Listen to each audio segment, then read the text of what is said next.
तो पिछले क्लास तक हम लोग जो नए लोग जुड़े हैं उनको तो पता नहीं है, लेकिन पुराने लोगों को इस बात का पता है कि पिछले क्लास तक हम लोग क्या किए थे। पिछले क्लास में हम लोग इकोनॉमी में ये बात कर रहे थे कि टाइप्स ऑफ इकोनॉमी या अर्थव्यवस्था का प्रकार कितने प्रकार का होता है। ये टर्म इसलिए भी जरूरी है क्योंकि आजकल इस संदर्भ में क्वेश्चन पूछे जाते हैं, और जैसा अर्थव्यवस्था का अभी नेचर है या प्रकृति है वर्तमान में, हमेशा उसकी प्रकृति या नेचर में बदलाव होता रहा है। इसीलिए हमारा जो सीरीज अभी चल रहा है, जो आप लोग क्लास कर रहे हैं, उसमें हम लोग बात कर रहे हैं कि अर्थव्यवस्था होता कितने प्रकार का है। तो पिछले 2-3 क्लास में हम लोगों ने देखा कि जो अर्थव्यवस्था को नियंत्रण किया जाता है या जिसके द्वारा संचालित किया जाता है या ऑपरेट किया जाता है, उसके आधार पर हम लोगों ने 3 तरह से अर्थव्यवस्था को डिफाइन किया था। कैपिटलिस्ट इकोनॉमी या कैपिटल इकोनॉमी, दूसरा सोशलिस्ट इकोनॉमी या समाजवादी अर्थव्यवस्था, और तीसरा मिक्स्ड इकोनॉमी। तो हमारा जो शीर्षक है क्लास का, जो पिछले कुछ क्लास से चल रहा है, वो है टाइप्स ऑफ इकोनॉमी या अर्थव्यवस्था का प्रकार। ये बात हम लोग कर रहे हैं, टाइप्स ऑफ इकोनॉमी। ये टाइप्स ऑफ इकोनॉमी कई तरह से होता है, इसी की चर्चा हम करने वाले हैं। उसमें से कई तरहों में से एक पर हम लोग बात कर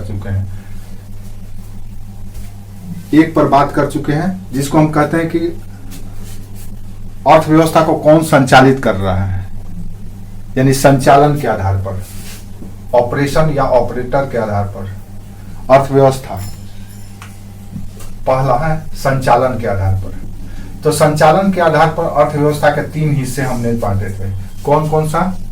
पूंजीवादी या कैपिटलिस्ट, दूसरा समाजवादी सोशलिस्ट, और तीसरा मिश्रित।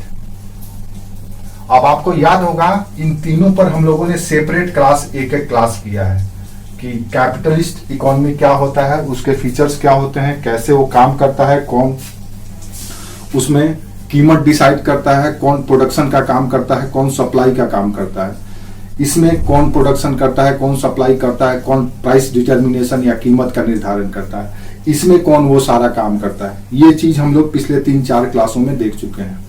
तो पहला प्रकार था अर्थव्यवस्था का संचालन के आधार पर, यानी ऑपरेशन के आधार पर, जिसमें हम लोग कैपिटलिस्ट इकोनॉमी में देखे थे कि पूंजीपति अर्थव्यवस्था को ऑपरेट करते हैं।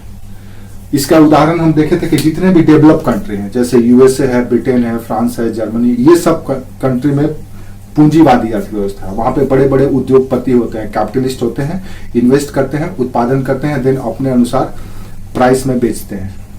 डिमांड भी ओपन होता है, बाजार के नियम के आधार पर, शर्त के आधार पर मार्केट या इकोनॉमी ऑपरेट होता है।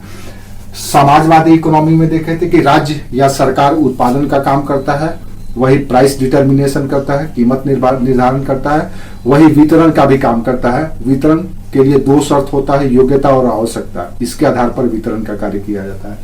मिक्स्ड इकोनॉमी को हमने कहा था कि थर्ड वर्ल्ड कंट्री इसको ऑपरेट कर रहा है। ये कब आया? 1929 में। किसके द्वारा इस कॉन्सेप्ट को लाया गया था? कीन्स महोदय के द्वारा। ये कौन लाया था? कार्ल मार्क्स ने। ये कौन लाया था? एडम स्मिथ ने। ये सारी बातें हम लोग पिछले प्रीवियस क्लास में कर चुके हैं। क्लियर है? और दूसरा जो इकोनॉमी का टाइप है वो हम बात करने वाले हैं। ये है कार्य की प्रकृति के आधार पर, नेचर ऑफ वर्क, किस तरह के काम किए जाते हैं अर्थव्यवस्था में, उसके आधार पर भी अर्थव्यवस्था को विभाजित किया जाता है। जैसे फॉर एग्जांपल, ये जो अर्थव्यवस्था को एक व्यक्ति मान लो, जो आज हम लोग क्लासिफिकेशन इकोनॉमी को कर रहे हैं, इसको व्यक्ति मान लो कोई व्यक्ति है, बंदा है, ABCD, चलो हम अपना ही नाम लिख देते हैं, पंकज। ये व्यक्ति है। अब इस व्यक्ति को अलग अलग दृष्टिकोण से देखा जा रहा है। ये देखा जा रहा है कि ये जो पंकज हैं, इनका संचालन या ऑपरेशन कैसे होता है। तो इनका संचालन के लिए इनके पास 3 तरह का आइडियोलॉजी काम करता है। एक कैपिटलिस्ट आइडियोलॉजी भी है, यानी कि फायदे वाला मोड में भी काम करते हैं। एक सोशलिस्ट भी है, कुछ लोगों से बिना फायदे लिए भी उनका काम करते हैं, उनका सहयोग करते हैं। और इनमें ये ऐसा भी व्यक्तित्व है कि दोनों ही मिला करके करते हैं, कुछ फायदा भी लेते हैं, कुछ ऐसे भी करते हैं। ये हो गया। पंकज को आप इकोनॉमी समझ सकते हैं, अर्थव्यवस्था समझ सकते हैं। दूसरा, अब इनकी कार्य की प्रकृति की, ये किस प्रकार के कार्य करते हैं, यही चीज है। एक ही व्यक्ति को अलग अलग तरीके से देखना है और उसको अलग अलग तरीके से समझना है। जैसे एक ही व्यक्ति को कई तरीके से लोग समझते हैं, जानते हैं। जैसे एक व्यक्ति है पंकज, तो किसी का बड़ा भाई भी है, किसी का छोटा भाई भी है, किसी का पुत्र है, किसी का भतीजा है, किसी का भांजा है, किसी का कुछ हो सकता है। तो ये समझने के लिए कि एक ही व्यक्ति को हम कैसे अलग अलग समझते हैं, अर्थव्यवस्था को भी कुछ उसी तरह से समझना है। तो कार्य की प्रकृति के आधार पर भी हम अर्थव्यवस्था को बांटते हैं और इसको कहा जाता है, मुख्यतः दो भागों में बांट दिया जाता है, संगठित या ऑर्गेनाइज्ड। ये सब टर्म अपने आप में एक चैप्टर है जिसको हमको पढ़ना है और जहां से आपसे पीटी में भी क्वेश्चन पूछे जाएंगे और मेंस में भी क्वेश्चन पूछे जाएंगे। नहीं भी पूछे जाएंगे तो भी आप आंसर राइटिंग करते समय आपको इन सब टर्म का प्रयोग करना ही पड़ेगा। तो पहला है संगठित या ऑर्गेनाइज और दूसरा है असंगठित। दूसरा क्लासिफिकेशन हो गया। ये सब पे हम लोग बात करेंगे क्रम से, जैसे इस पे बात की है उसी तरह से इस पे भी आगे बात करते चलेंगे। आज हम सोचेंगे पहले पूरा क्लियर कर दे पिक्चर आप लोगों को कि आगे हम लोग क्या करने वाले हैं। तो एक क्लासिफिकेशन ऑफ इकोनॉमी में पहला क्लासिफिकेशन ऑपरेशन के आधार पर, दूसरा नेचर ऑफ वर्क के आधार पर, यानी कार्य की प्रकृति के आधार पर। नेचर ऑफ वर्क के आधार पर इसको दो हिस्सों में बांटा गया, ऑर्गेनाइज्ड एंड अनऑर्गेनाइज्ड, असंगठित।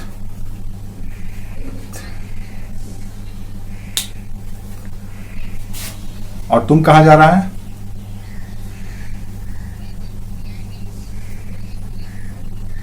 अच्छा ठीक है, ठीक है। अब ये दूसरा टाइप हुआ। तीसरा टाइप होता है, थर्ड टाइप है अर्थव्यवस्था का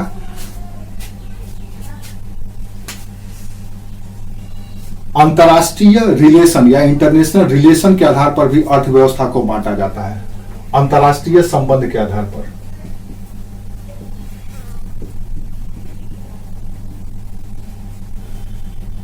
अंतरराष्ट्रीय संबंध के आधार पर इसको मुख्यतः दो हिस्सों में बांटा जाता है, क्लोज इकोनॉमी और ओपन इकोनॉमी, बंद अर्थव्यवस्था और खुली अर्थव्यवस्था। ये क्या होता है बंद अर्थव्यवस्था, क्या होता है खुली अर्थव्यवस्था, ये हम आगे बात करेंगे।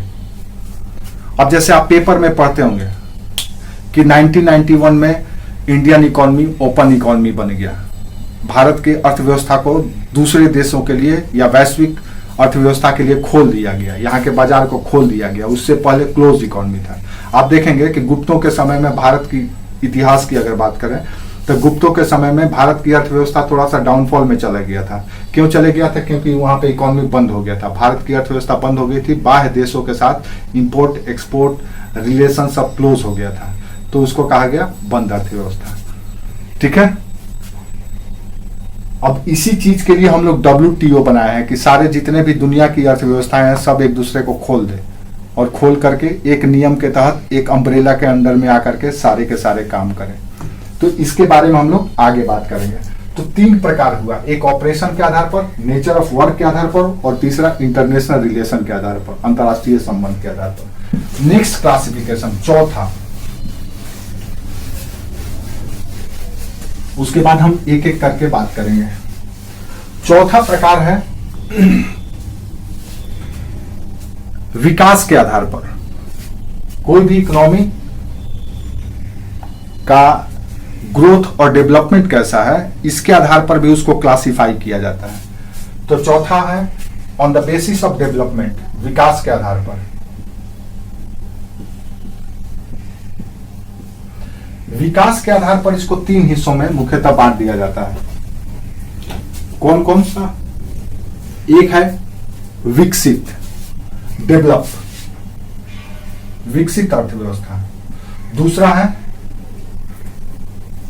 अल्प विकसित और तीसरा है विकासशील। आप सुने होंगे अक्सर टीवी में, न्यूज़पेपर में कि भारत एक विकासशील अर्थव्यवस्था है, चाइना एक विकासशील अर्थव्यवस्था है। तो जैसे ही हमें अमेरिका की बात करेंगे देन कहेंगे अमेरिका एक विकसित अर्थव्यवस्था है, जर्मनी एक विकसित, ब्रिटेन एक डेवलप इकोनॉमी है। क्या होता है? विकास कर चुका है, वो कांस्टेंट हो चुका है, वो ठीक है, वो विकास कर चुका है। जैसा कि हम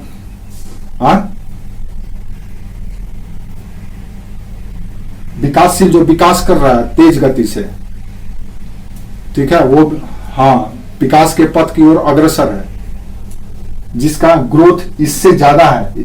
ये जो डेवलपिंग, इसका जो ग्रोथ रेट है इससे कई गुना ज्यादा है, जो तेज गति से, जैसे कोई दौड़ रहा है, कोई दौड़ चुका है, कोई दौड़ने की कोशिश कर रहा है, कोई दौड़ने की कोशिश कर रहा है या इंप्रूव कर रहा है, ठीक है।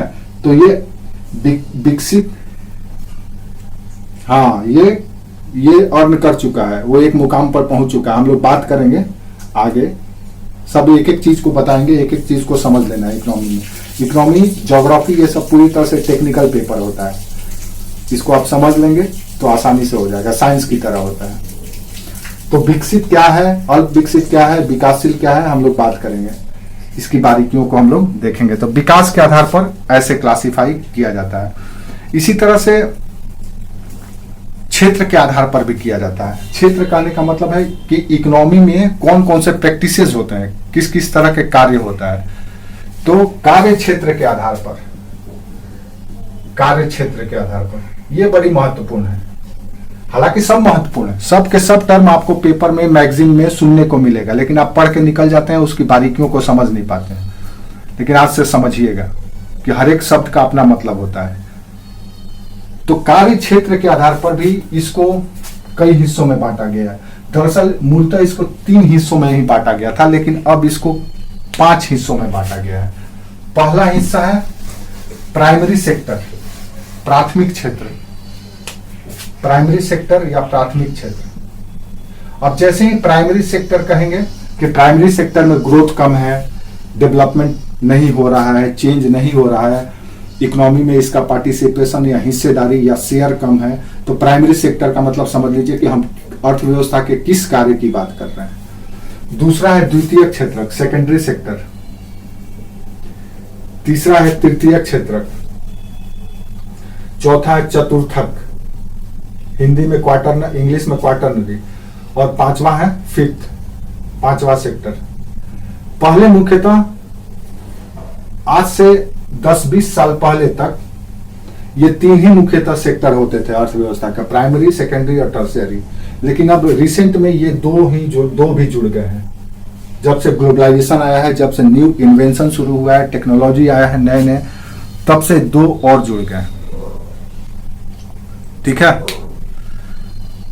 तो ये 5 क्षेत्र है। क्या है पांचों क्षेत्र? आज के क्लास में इसी पे बात करेंगे हम लोग। ये हमारा आज का क्लास होगा, क्योंकि ये जान लेंगे तो बाकी सारे को भी समझने में आपको आसानी होगी।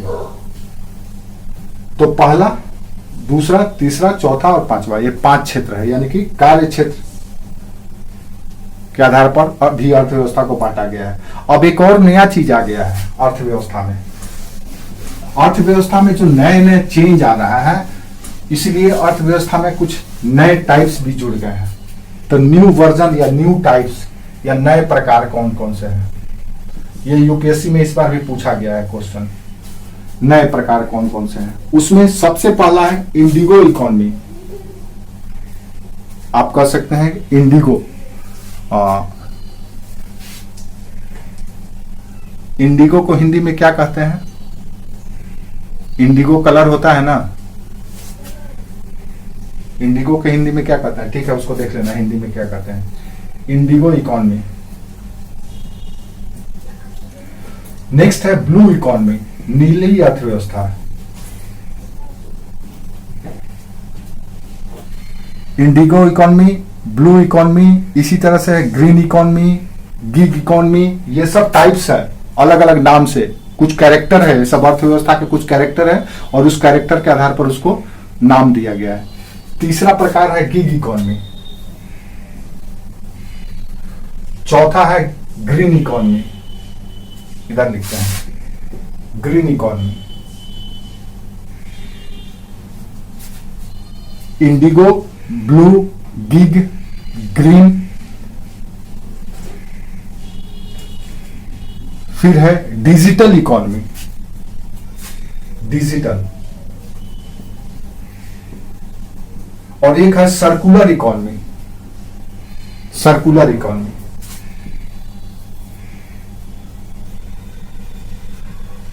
ये क्वेश्चन पूछा गया है इस बार के यूपीएससी के मेंस में। गिग इकोनॉमी क्या है? गिग इकोनॉमी, गिग, ये है gig economy, gig gig gig economy ये क्या है? ये पूछा गया है। ये इकोनॉमी दरअसल हायर एंड थ्रो वाला कॉन्सेप्ट पर काम करता है। यूज कीजिए, मार्केट में आपको यूज किया जाता है और फेंक दिया जाता है। जैसे आजकल हमारा सर्विस है, गिग सर्विस प्रोवाइड करते हैं। कहीं हम नौकरी करने के लिए जाते हैं, तो जब हमको जरूरत होता है, कंपनी को जब जरूरत होता है, देन आपको हायर करती है। हाँ, रमेश को कुछ पूछना है?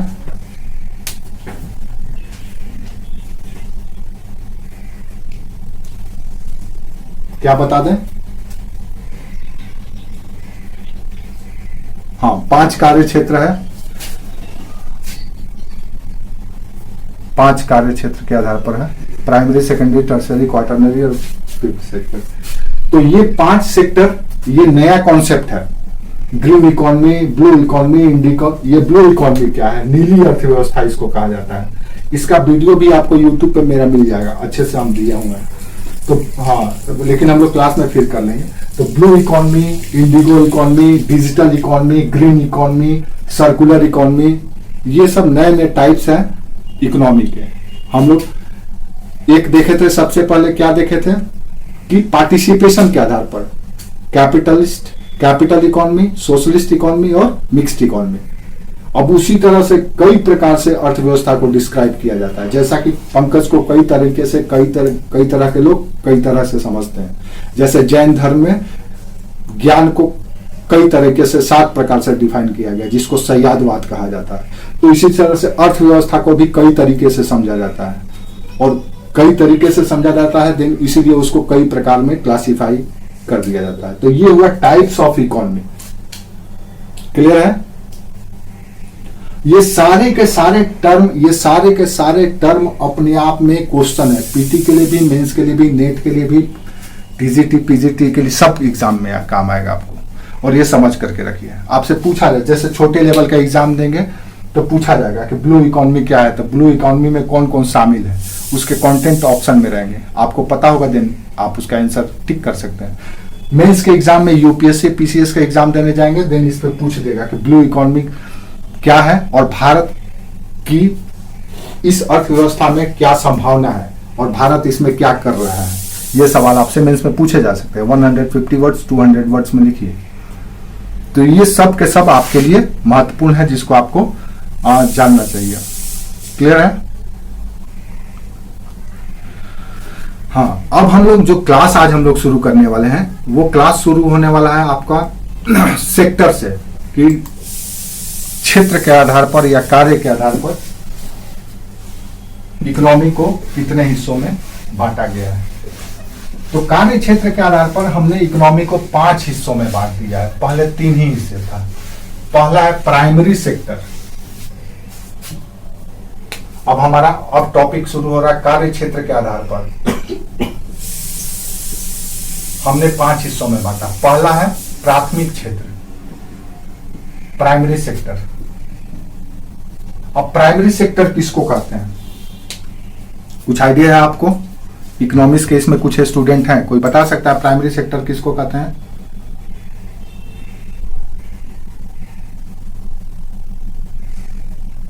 ठीक है, प्राइमरी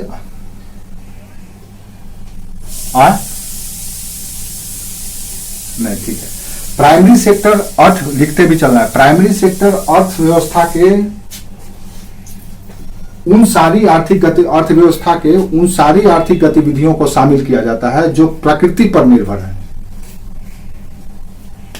यानी प्राइमरी सेक्टर में वो सारे आर्थिक क्रियाकलाप शामिल होते हैं जो प्रकृति पर निर्भर है, नेचर पर डिपेंड है।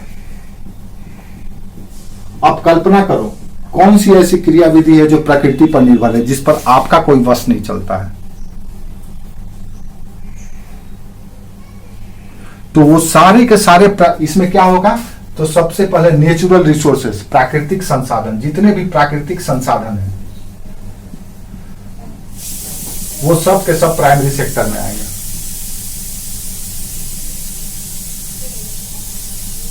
दूसरा, इस प्राकृतिक संसाधन का डायरेक्ट यूटिलाइजेशन जिसको किया जाता हो, यानी कि सीधे प्रत्यक्ष दोहन किया जाता हो, डायरेक्ट यूटिलाइजेशन, प्रत्यक्ष दोहन, यानी आप उसका प्रयोग सीधे कर सकते हैं, वो सारे एक्टिविटी प्राइमरी सेक्टर में आते हैं। अर्थव्यवस्था का ये प्राइमरी सेक्टर कहलाता है। एक और बात याद रखो, जब मानव ने आर्थिक क्रियाकलाप शुरू किया, प्रिमिटिव मानव, आदि मानव जब आर्थिक क्रियाकलाप शुरू किया तो यहीं से शुरू किया था, और आज मानव फिफ्थ सेक्टर के इकोनॉमी में पहुंच गया है, फिफ्थ सेक्टर के इकोनॉमी में पहुंच गया है। आने वाले समय में हो सकता है एक और सेक्टर डेवलप कर ले, सिक्स्थ। तो प्राइमरी सेक्टर वो सेक्टर है जो सीधे नेचर पर डिपेंड है।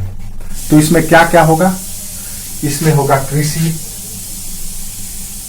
पशुपालन, मत्स्य पालन, फिशरीज जिसको कहते हैं, खनन, माइनिंग, ये सब के सब प्राइमरी सेक्टर के काम है। इसको याद रखना है, क्वेश्चन पूछा जाता है कि इनमें से कौन सा प्राइमरी सेक्टर का एक्टिविटी है। तो कृषि, मछली पालन, खनन, उत्खनन, वानिकी, फॉरेस्ट्री। अब हमें ये बताओ, क्या आपको लगता है कि ये सब में आपका कंट्रोल होगा?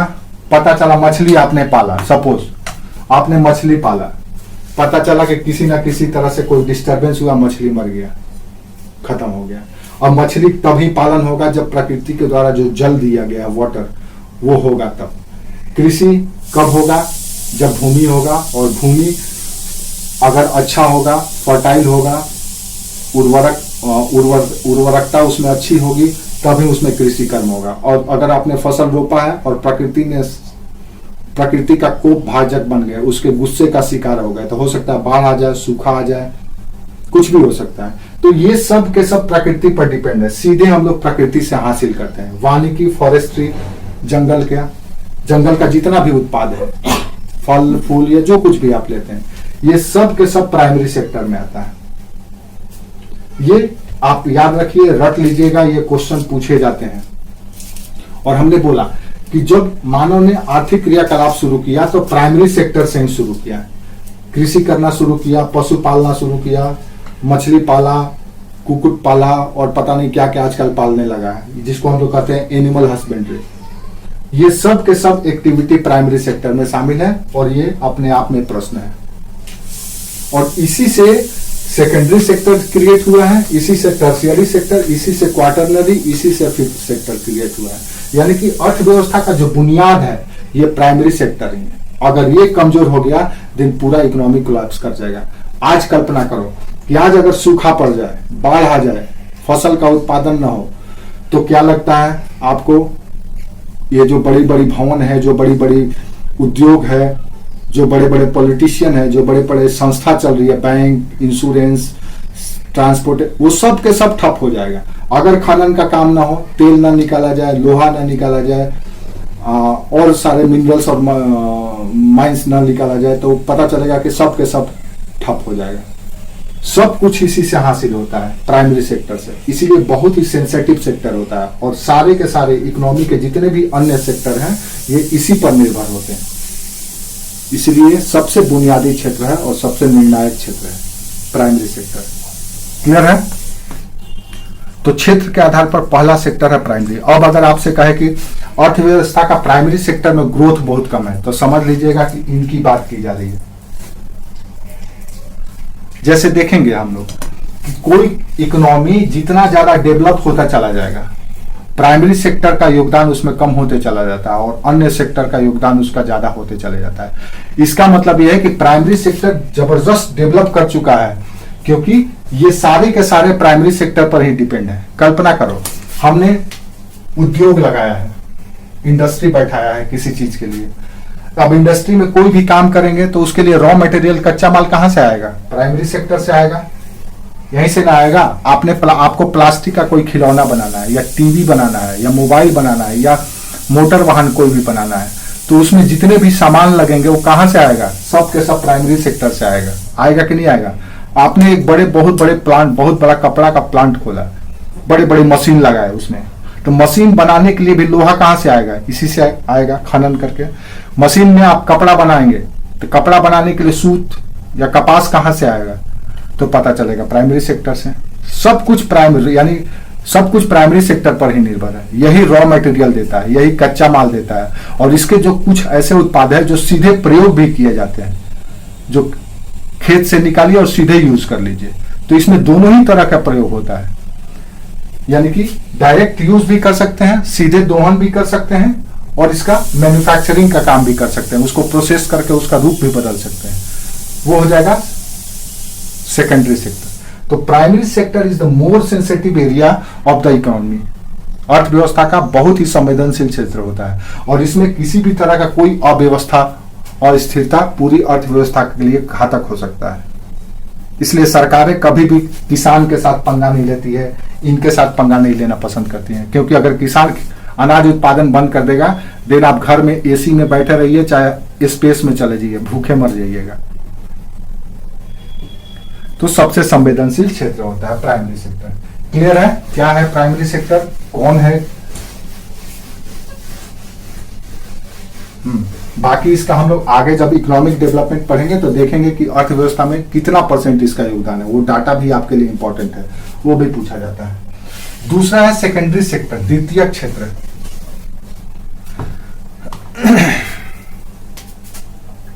द्वितीयक क्षेत्र, सेकेंडरी सेक्टर। द्वितीय क्षेत्र दरअसल प्राइमरी सेक्टर का संतान है, उपज है। तो इसमें क्या होता है? तो ये इसमें वो सारे गतिविधि शामिल किए जाते हैं। लिख लो, द्वितीयक सेक्टर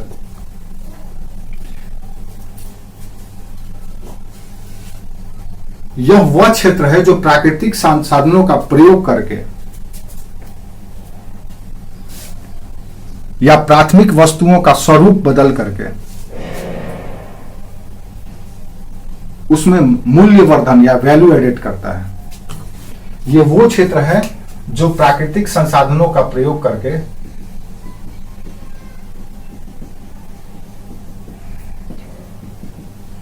प्रयोग करता है, उसका स्वरूप परिवर्तन करता है, और क्या करता है?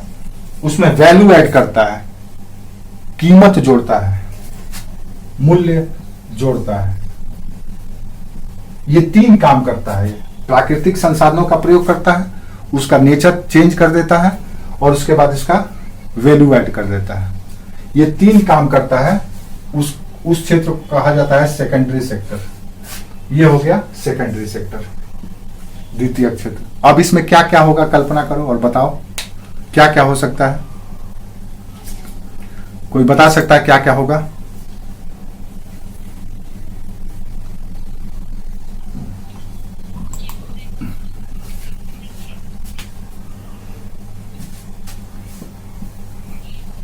इसमें आएगा निर्माण, जितना भी निर्माण का काम है, विनिर्माण। मिट्टी तो खनन का हो गया ना हिस्सा, वो प्राइमरी सेक्टर हो गया, ठीक है। वो सेकेंडरी में हो जाएगा। Very good. मिट्टी प्राइमरी, और मिट्टी से आपने कोई मूर्ति बनाया, खिलौना बनाया, बर्तन बनाया, वो सेकेंडरी सेक्टर हो गया। हाँ, वो बेचने वाला काम हो गया, कहां पे चले गया? टर्शियरी सेक्टर में, तीसरा। हाँ, वो तीसरा क्षेत्र में चले गया। विनिर्माण जो है, देखो, निर्माण, विनिर्माण और जल विद्युत तथा आप कह सकते हैं कि गैस, जिसको हम लोग यूज करते हैं, जैसे जल विद्युत है, जल से हम विद्युत उत्पादन करते हैं। तो क्या काम करते हैं? जल प्राइमरी हो गया, उसमें टेक्नोलॉजी लगा करके फिर उसको कन्वर्ट कर देते हैं इलेक्ट्रिसिटी में, तो वो सेकेंडरी सेक्टर हो गया। इसी तरह से गैस, गैस को हम क्या करते हैं? भूमि से निकालते हैं, और निकाल करके उसको प्यूरिफाई करते हैं, प्रोसेस करते हैं, और उसको सिलेंडर में लेकर के फिर यूज करते हैं। तो ये सेकेंडरी सेक्टर हो गया। जल विद्युत, गैस, ये सब के सब सेकेंडरी सेक्टर हो गया। नहीं समझ में आया?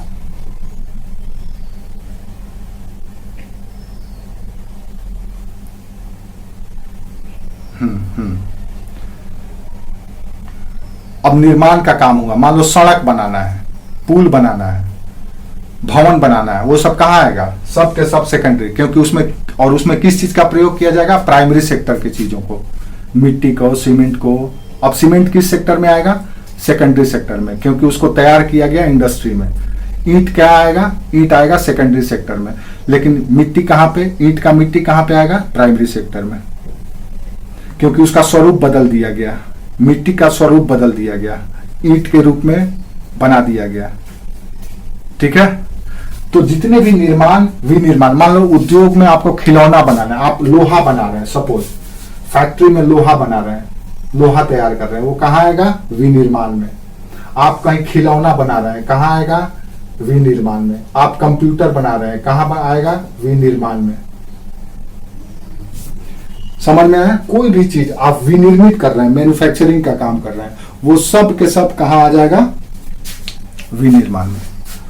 अगर आपको कहा जाए कि भैया आप चावल है या धान है, धान को आपने खेत से निकाला और निकाल करके उसको राइस मिल में दिया, राइस मिल में उसको राइस को तैयार किया गया, चावल को तैयार किया गया, उसको पैकेट किया गया, तो वो सब के सब काम हो गया सेकेंडरी सेक्टर का। यानी कि खेत में और भूमि में जो चीज पड़ा हुआ है और सीधे उसको निकाला जा रहा है, देन वो प्राइमरी, और जैसे ही उसका स्थान बदला, उसको ले जाकर के कहीं दूसरे जगह उसका दूसरा रूप में बदल दिया गया, देन वो हो गया सेकेंडरी सेक्टर। यानी इंडस्ट्री में पहुंचा, उसमें कोई टेक्नोलॉजी लगा, देन वो हो गया सेकेंडरी। अब मान लो हम कहें कि हमको मोटर वाहन का कोई उद्योग में या टाटा में या किसी भी कंपनी में, मर्सिडीज में या होंडा में या किसी भी कंपनी में मोटर वाहन बनाया जा रहा है, मोटरसाइकिल बनाया जा रहा है, वो क्या हो गया? Secondary sector. प्राइमरी सेक्टर का काम क्या था? उसने लोहा जो निकाला, लोहा प्राइमरी सेक्टर का चीज है, उसी लोहे का कच्चे माल के रूप में सेकेंडरी सेक्टर में यूज किया गया और उसी लोहे को मशीन के रूप में तैयार कर दिया गया, तो वो हो गया secondary sector. Is that clear? इसीलिए विनिर्माण हुआ। निर्माण का मतलब हो गया सड़क, पुल, भवन, ये सब काम निर्माण हो गया। विनिर्माण हुआ जिसको उद्योग में जिसको प्रोसेस किया जा रहा है, उसका स्वरूप बदला जा रहा है, ये विनिर्माण हो गया। बाकी जल विद्युत, गैस वितरण, ये सब का उत्पादन भी सेकेंडरी सेक्टर में, क्योंकि ये भी प्राइमरी सेक्टर पे निर्भर होकर के उसको प्रोसेस करके इसका रूप बदला जाता है। तो ये हो गया सेकेंडरी सेक्टर। और इन तीनों क्रियाविधि में वैल्यू एडेड किया जाता है, मूल्य जोड़ा जाता है, मूल्य जोड़ करके फिर बाजार में बेचा जाता है।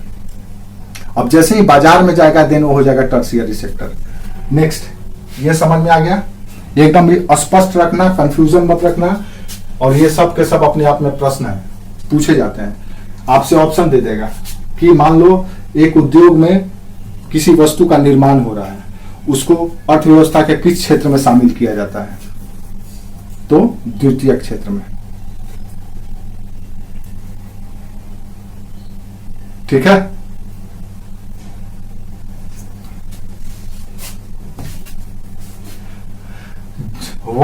हाइड्रो इलेक्ट्रिसिटी का मतलब यह है कि हाइड्रो में जल में क्या है? जल प्राइमरी सेक्टर का चीज है, प्राकृतिक चीज है। अब वो प्राइमरी है, अगर आप उसको सीधे निकालते हैं, सेवन करते हैं, देन वो प्राइमरी सेक्टर से आप लेते हैं। लेकिन जैसे ही जल, कहीं वाटरफॉल है, उसमें आप टरबाइन लगा देते हैं, अब वाटर वहां से उस टरबाइन पे गिरता है, टरबाइन को घुमाता है, टरबाइन के घुमाने से वो क्या होता है कि उसका जो डायनेमो है वो इलेक्ट्रिसिटी पैदा करता है। अब वो इलेक्ट्रिसिटी जो पैदा किया आपने, वो हो गया सेकेंडरी, क्योंकि आपने प्रोसेस कर दिया, जल का दूसरे रूपों में प्रयोग किया, तो वो सेकेंडरी सेक्टर हो गया। समझ में आया? क्योंकि उसको प्रोसेस किया आपने, उसका स्वरूप बदल दिया, आपने उसमें टरबाइन यूज किया, आपने उसमें आर्मेचर यूज किया, आपने उसमें डायनेमो यूज किया, और देन उसको स्टोर किया उस इलेक्ट्रिसिटी को, और स्टोर करके फिर आपने उसको जरूरतमंद को या लाभुक को या आप कह सकते बेनिफिशियरी को दिया, तो वो सेकेंडरी सेक्टर हो गया। देने का जब टाइम आएगा, देन वो टर्शियरी सेक्टर हो जाएगा। लेकिन उत्पादन किया, देन वो सेकेंडरी सेक्टर है। जब देना होगा, देन वो टर्शियरी सेक्टर में चले जाएगा। अब यहां पे 3 तरह के लोग शामिल हैं। एक जो सीधे खेत से या भूमि से काम कर रहा है, भूमि से निकाल रहा है। दूसरा ये है कि ये निकला हुआ चीज को अपने उद्योग में या अपने तरीके से इसको प्रोसेस कर रहा है, तो ये दूसरा हो गया, दूसरा व्यक्ति हो गया। अब इस जो आपने प्रोसेस करके उत्पादन किया, उत्पादन दरअसल यही होता है, ये विनिर्माण कहा जाता है। उत्पादन सिर्फ प्राइमरी सेक्टर में ही होता है, सेकेंडरी सेक्टर में हम विनिर्माण करते हैं। जो चीज प्रकृति ने दिया है उसका स्वरूप बदल देते हैं, वो विनिर्मित करते हैं। निर्मित पहले से ही है, निर्माण प्रकृति ही करती है, मानव निर्माण नहीं करता है, मानव विनिर्माण करता है। मानव में इतनी क्षमता नहीं है कि किसी चीज को क्रिएट कर दे, क्रिएटर नहीं होता है मानव। मानव क्या होता है? मैन्युफैक्चरर होता है, विनिर्माण करने वाला होता है। जो निर्मित है उसी को रूप बदल करके अलग तरीके से आपके सामने ला देता है। तो विनिर्माण का सारा काम हम सेकेंडरी सेक्टर में करते हैं। अब यहाँ पे निर्माण शब्द क्यों यूज किए हैं, आपको कंफ्यूजन हो रहा होगा। तो निर्माण दरअसल वो आधारभूत संरचनाओं के लिए या वो सारे कामों के लिए हम शामिल करते हैं जिसमें आप कह सकते हैं कि अस्थायित्व हो। जितने भी निर्माण के काम है, जैसे सड़क बनाना हो, भवन बनाना हो, इस तरह के काम, ये निर्माण कार्य में आता है। क्योंकि इसमें उद्योग का सहारा नहीं लिया जाता है, उद्योग में नहीं होता है, ये खुले में होता है। उद्योग में जब चले गया, फैक्ट्री में चले गया, कारखाना में चले गया, देन विनिर्माण हो गया। विनिर्माण कहीं भी हो सकता है, घर में भी हो सकता है, आपका घर ही उद्योग हो गया हो, जैसे हाउस होल्ड इंडस्ट्री जिसको कुटीर उद्योग कहा जाता है। उद्योग भी कई तरह का होता है, कुटीर उद्योग, लघु उद्योग, बड़ा उद्योग, और आजकल तो आ गया है मल्टीनेशनल उद्योग,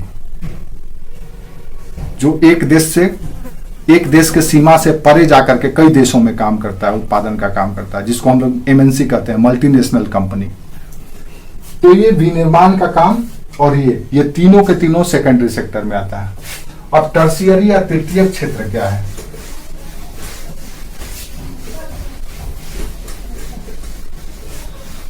आपने देखा कि जो सेकेंडरी सेक्टर था वो प्राइमरी सेक्टर पर आधारित है, प्राथमिक क्षेत्र पर ही निर्भर है सेकेंडरी सेक्टर।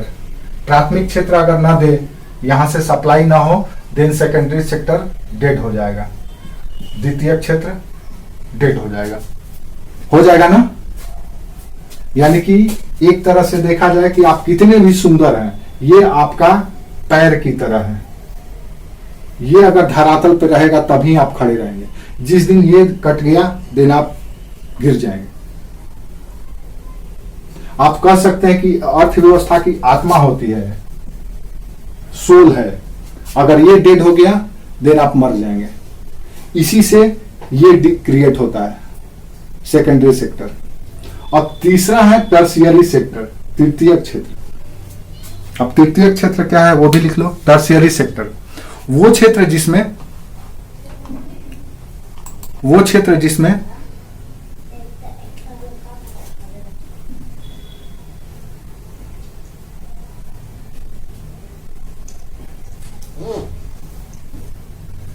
मानव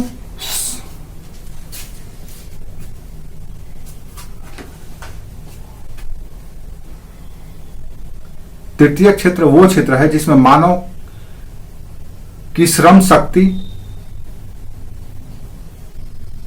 की अहम भूमिका होती है। मानव की श्रम शक्ति की अहम भूमिका होती है।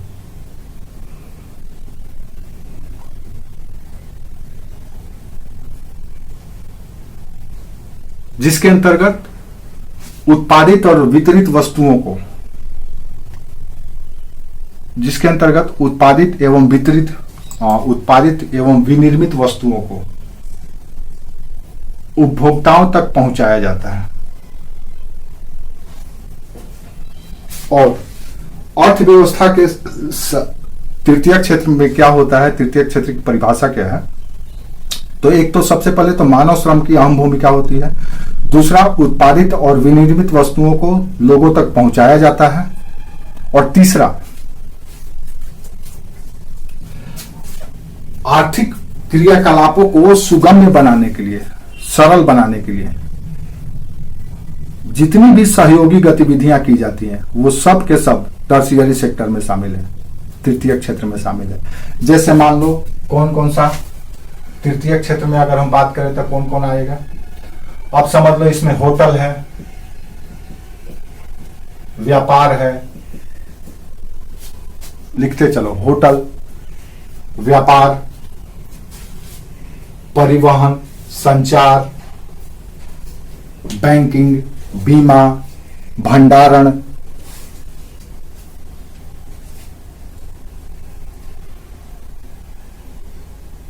शिक्षा, स्वास्थ्य, पर्यटन, पब्लिक एडमिनिस्ट्रेशन, लोक प्रशासन, ये सब के सब टर्शियरी सेक्टर है। अब कल्पना करो, होटल, व्यापार, बैंक, बीमा, परिवहन, ट्रांसपोर्टेशन, पर्यटन, टूरिज्म, शिक्षा, स्वास्थ्य,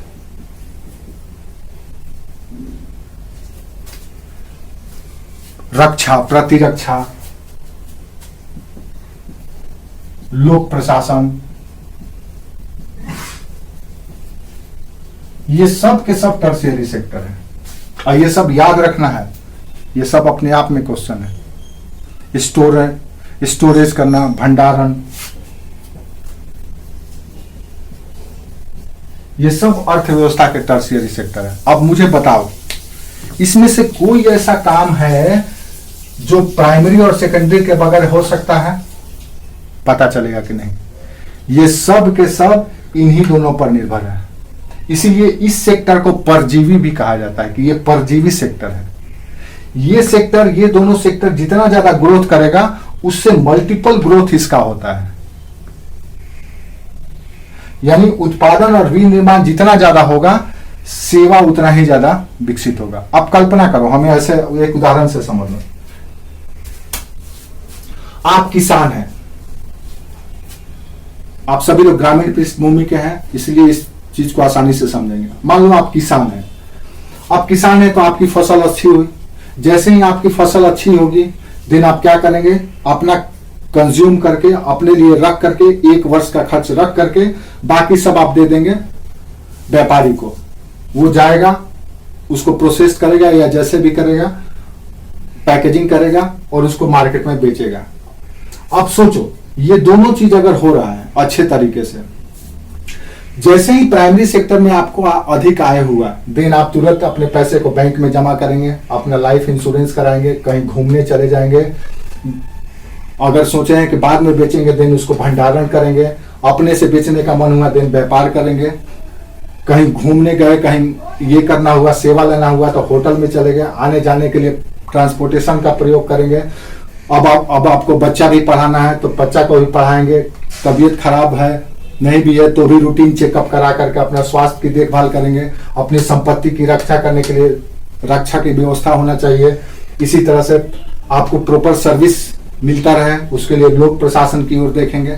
यानी कि सब के सब ये सारे एक्टिविटी इसी के ऊपर निर्भर है। अगर ये नहीं होगा तो ये सब खत्म हो जाएगा। क्योंकि ये आप कल्पना करो, ये सब में कोई ऐसा उत्पादन का काम हो रहा है, पता चला कोई उत्पादन का काम नहीं हो रहा है। ये सब में कहीं विनिर्माण हो रहा है, पता चला कोई विनिर्माण का काम नहीं हो रहा है। ये सिर्फ क्या कर रहा है, इन दोनों को सहयोग कर रहा है, इन दोनों को अच्छा सेवा देने की कोशिश कर रहा है। यानी कि जीवन, इन दोनों क्षेत्र में लगे हुए लोगों के जीवन को बेहतर करने की कोशिश कर रहा है, अच्छा करने की कोशिश कर रहा है। तो ये समझ लो कि ये मेकअप की तरह है, श्रृंगार, जैसे लड़कियों के लिए मेकअप का सामान होता है। उनकी खूबसूरती, नेचुरल ब्यूटी क्या है, उस नेचुरल ब्यूटी को और ज्यादा ब्यूटीफुल बनाने के लिए ये श्रृंगार प्रसाधन है, टर्शियरी सेक्टर। इसीलिए इसको परजीवी कहा जाता है। और याद रखो, कोई भी इकोनॉमी जितना ज्यादा डेवलप होगा, उसकी इसकी हिस्सेदारी उतनी ही बढ़ती चली जाएगी। आपको किसी, क्या होता है, मेकअप, मेकअप का मतलब समझता है? मेकअप सामग्री मतलब समझा? अरे लड़कियां जो अपने सुंदरता को निखारने के लिए लगाती है, फाउंडेशन तो लिपस्टिक तो काजल तो आईलाइनर तो पता नहीं क्या क्या लगाती है, नहीं पता तेरे को? तो ये पहनती है झुमका, तो वही वो सब मेकअप गाल में लगाए चाहे कपार में लगाए, सब मेकअप का सामान है। तू भी तो बाल रंगता है तो तेरा भी वो मेकअप का सामान हुआ, वो सब मेकअप करता है। आजकल पॉलिश का जमाना है। खंडहर इमारत खंडहर है लेकिन पॉलिश एकदम अच्छा होना चाहिए। सामान अंदर का प्रोडक्ट खराब हो तो हो, रैपर अच्छा होना चाहिए, वही मार्केट में चलता है। तो ये रैपरिंग का ये रैपर है एक तरह से, ये सर्विसेज देता है, इनको खूबसूरत बनाता है प्राइमरी सेक्टर और सेकेंडरी सेक्टर का। और जब भी कोई अर्थव्यवस्था विकसित होता है तो इसका हिस्सेदारी ज्यादा हो जाता है, ज्यादा होता है। तो इससे पता चलता है कि इधर के लोग बहुत संपन्न होंगे। प्राइमरी सेक्टर और टर्शियरी सेक्टर बुलंदी पर होगा, तबे ये सेक्टर भी बुलंदी पर है। समझ में आया?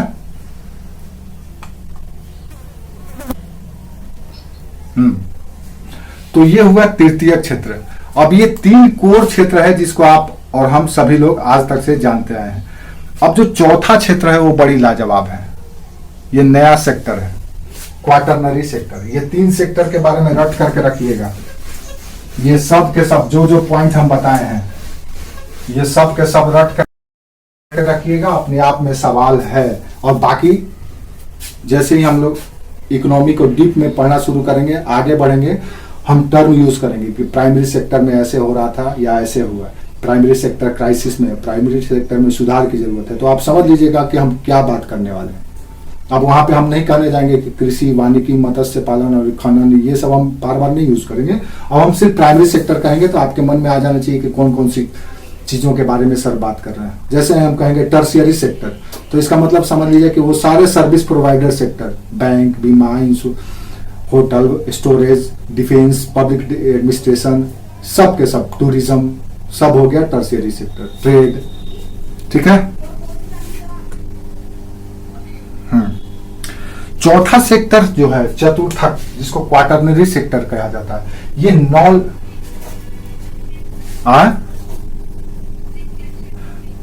Tertiary, TERTARY, tertiary, TERTARY, tertiary,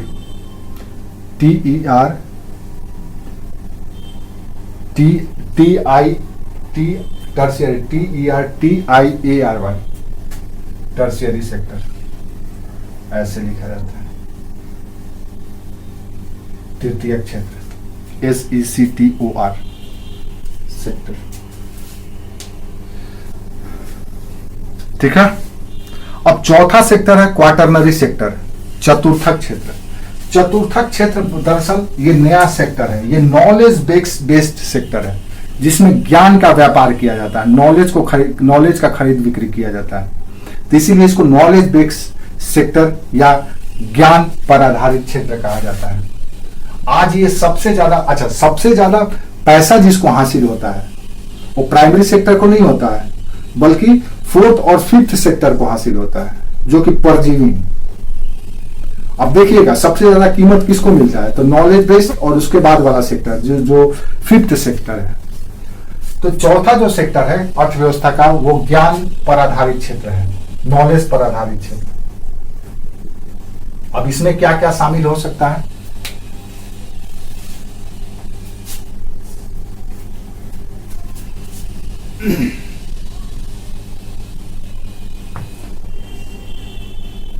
तो इसमें मुख्यतः 2 चीजों का प्रयोग किया जाता है, सूचना और तर्क बुद्धि, लॉजिकल माइंड।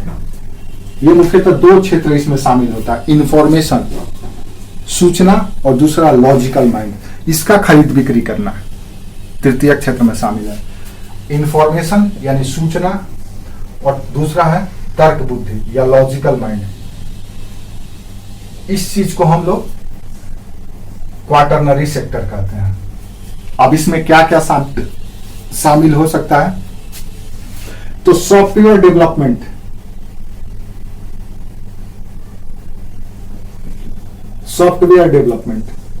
आज जो हम लोग सॉफ्टवेयर यूज करते हैं फोन में, कंप्यूटर में, ये सब चतुर्थक सेक्टर का है।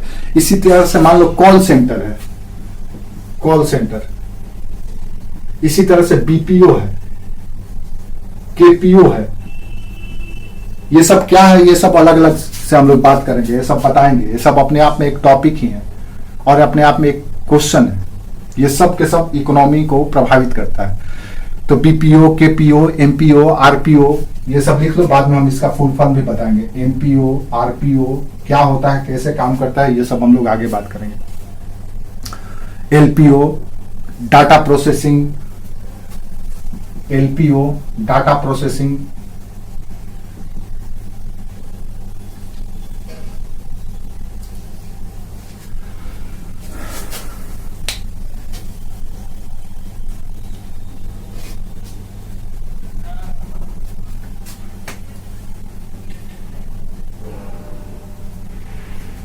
ये सारे के सारे काम क्वाटरनरी सेक्टर में आता है।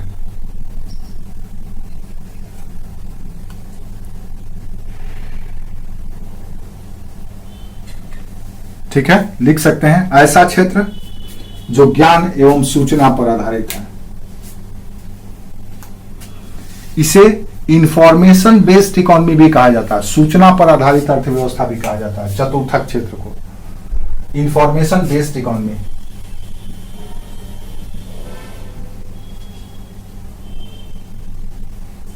सूचना पर आधारित भी अर्थव्यवस्था कहा जाता है। यह है चतुर्थक क्षेत्र। अब ये सब टर्म क्या है, ये सब हम लोग आगे जैसे जैसे पढ़ेंगे ये सब के बारे में बताएंगे, कैसे काम करता है, क्या मैकेनिज्म है, कौन कौन से इसका पार्ट है, हम लोग ये सब बाद में करेंगे। एलपीओ क्या है, बीपीओ, क्योंकि ये सब अपने आप में एक क्वेश्चन है, मेंस में भी पूछा जा सकता है और ऐसे भी आप जब आंसर राइटिंग करेंगे तो, या फिर पूछा जा सकता है कि बीपीओ क्या है, केपीओ क्या है, एलपीओ क्या है, एमपीओ क्या है, आरपीओ क्या है, ये सब हम लोग आगे देखेंगे। अभी हम लोग क्लासिफिकेशन पढ़ रहे हैं। पांचवा क्लासिफिकेशन अर्थव्यवस्था का, फिफ्थ सेक्टर, आप कह सकते हैं पांचवा सेक्टर। अब मान लो कि अगर हम फेसबुक, ट्विटर, यूट्यूब, इंस्टा ये सबको कहां पे देखेंगे, किस सेक्टर में आएगा? अगर आपसे पूछा जाए फेसबुक, फेसबुक को ये इकोनॉमी का हिस्सा है, पता चलेगा इकोनॉमी का हिस्सा है। डाटा ये सब कहां पे हम देखेंगे, ये सब के सब क्वाटरनरी सेक्टर का, ये सब भी तो इकोनॉमी में लेन देन खरीद बिक्री होता है, देन अर्थव्यवस्था का हिस्सा है। ठीक है। नेक्स्ट है फिफ्थ सेक्टर, या आप कह सकते हैं कि पांचवा क्षेत्र। इसमें दरअसल लिख लो, ये ऐसा क्षेत्र है जिसमें गहरे ज्ञान की जरूरत पड़ती है, जो विचार पर आधारित है, जिसमें गहरे ज्ञान की जरूरत हो, यानी डेप्थ नॉलेज, जिसमें आइडियोलॉजी काम करता हो। यह क्षेत्र मानव की क्षमता का, मानव का जो पोटेंशियल है, मानव का क्षमता का एक अलग तरीके से उपयोग करता है। तो इसमें क्या होगा, तो इस क्षेत्र में आइडिया, विचार, जैसे आप अपने आइडिया को भी बेच सकते हैं। अब बड़ी बड़ी कंपनियां क्या करती है, उसका भी खरीद फरोख्त करती है। क्या बड़ी बड़ी कंपनियां ही सब कुछ बनाती है? नहीं। आज हम देख रहे हैं कि बैटरी पे चलने वाला गाड़ी बनने लगा मार्केट में। किसी न किसी के मन में वो विचार तो आया होगा, वही कॉन्सेप्ट बनाया होगा, उसी ने ये कॉन्सेप्ट को बेचा होगा, आज बेचा जाता है। जैसे आप देखेंगे फिल्मों में स्क्रिप्ट राइटर होता है। स्क्रिप्ट राइटर क्या करता है, इसी चीज को बेचता है डायरेक्टर को, प्रोड्यूसर को, और उसको खरीदा जाता है। तो उसमें भी तो लेन देन हो रहा है मुद्रा का, वो भी अर्थव्यवस्था का हिस्सा है। इसलिए इसमें शामिल किया जाता है आइडिया, या आप कह सकते हैं विचारधारा, विचार।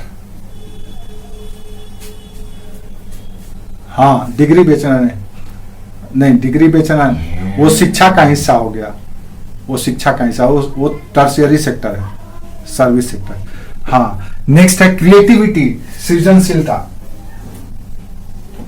जैसे कोई चीज आपने इजाद किया, जैसे आपने इजाद किया फोन, तो ये क्रिएटिविटी है, कोई नया चीज आपने बनाया। ठीक है। इनोवेशन, नवाचार, कोई नई चीज आपने खोजा। ठीक है। इसी तरह से इंटेलेक्चुअल प्रॉपर्टी, बौद्धिक संपदा, बौद्धिक संपदा जिसको इंटेलेक्चुअल प्रॉपर्टी कहा जाता है। इसी बौद्धिक संपदा के लिए WTO में एक एग्रीमेंट है, इंटेलेक्चुअल प्रॉपर्टी राइट, जिसको हम लोग कहते हैं, जिसका हम लोग पेटेंट बनाते हैं। हम लोग पढ़ेंगे जब वर्ल्ड ट्रेड पढ़ेंगे तो बौद्धिक संपदा। तो ये सारे के सारे एक्टिविटी किए जाते हैं 5th सेक्टर में।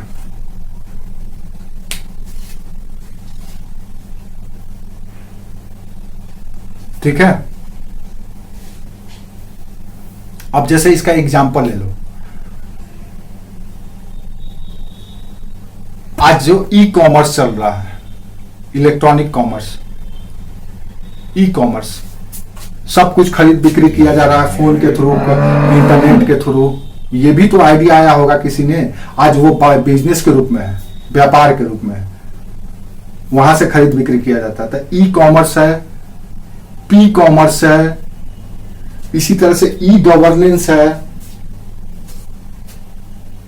एम गवर्नेंस है, एम कॉमर्स है।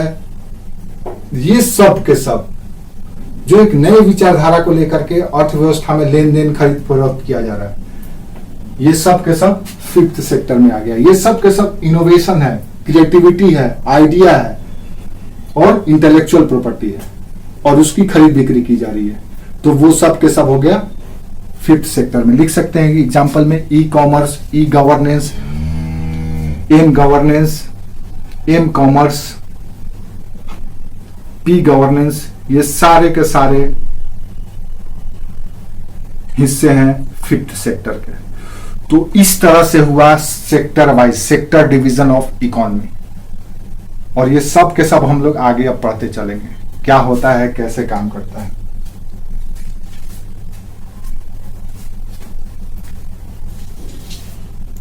ई गवर्नेंस, इलेक्ट्रॉनिक माध्यमों से सरकारी सुविधाओं को दिया जाना या सुविधाओं को प्रोवाइड करना, ये ई गवर्नेंस हो गया। ये आइडिया किसी के पास आया होगा और उसके माध्यम से आज बिजनेस किया जा रहा है, व्यापार किया जा रहा है। आज आपको देखो ई गवर्नेंस का उदाहरण देख लो। मान लो आपको बैंक में, आपको बैंक का बैलेंस देखना है। पहले आप क्या करते थे, बैंक जाते थे, पासबुक लेकर के दिखाते थे, वहां से फिर आपको बैलेंस पता चलता था। आज क्या है, स्टेट बैंक में यूनो खोलिए, बैंक ऑफ बड़ौदा में उसका ऐप खोलिए और वहां पे अपना जाइए और सीधे अपना सारा अपडेट ले लीजिए। तो बैंक की सारी सुविधाएं थ्रू इलेक्ट्रॉनिक मीडिया के माध्यम से आपको प्राप्त हो गया। तो ये हो गया ई गवर्नेंस। गवर्नेंस का मतलब क्या होता है, सेवाओं को देना। प्रशासन का मतलब क्या होता है, प्रशासन का मतलब होता है हाउ टू प्रोवाइड सर्विसेज, कैसे सुविधाओं को प्रदान किया जा रहा है, किया जाएगा या किया जा रहा है, इसी को कहा जाता है प्रशासन। ये लोक प्रशासन जब पब्लिक को दिया जाता है देनो और सरकार के माध्यम से दिया जाता है तो वो हो गया लोक प्रशासन। जब प्राइवेट एजेंसी के द्वारा या प्राइवेट कंपनी या फर्म के दिया जा रहा है सारी सुविधाएं, देन हो गया प्राइवेट एडमिनिस्ट्रेशन। ठीक है, तो गवर्नेंस का मतलब यह है कि कैसे सुविधाओं को प्रदान किया जा रहा है लोगों को। तब इलेक्ट्रॉनिक माध्यम से किया जा रहा है, देन ई गवर्नेंस हो गया। ई कॉमर्स, ई कॉमर्स यानी कि खरीद बिक्री, लेन देन इलेक्ट्रॉनिक माध्यम से किया जा रहा है, देने हो गया ई कॉमर्स। जैसे आज आपको खरीदना है, ऑनलाइन मार्केटिंग करते हैं, वो क्या है, घर बैठे बैठे आप स्क्रीन पे शर्ट पसंद आ गया, वहीं से बुकिंग कर दिए, वहीं से पैसा पेमेंट कर दिए। ये हो गया e commerce through electronic equipments. Clear है?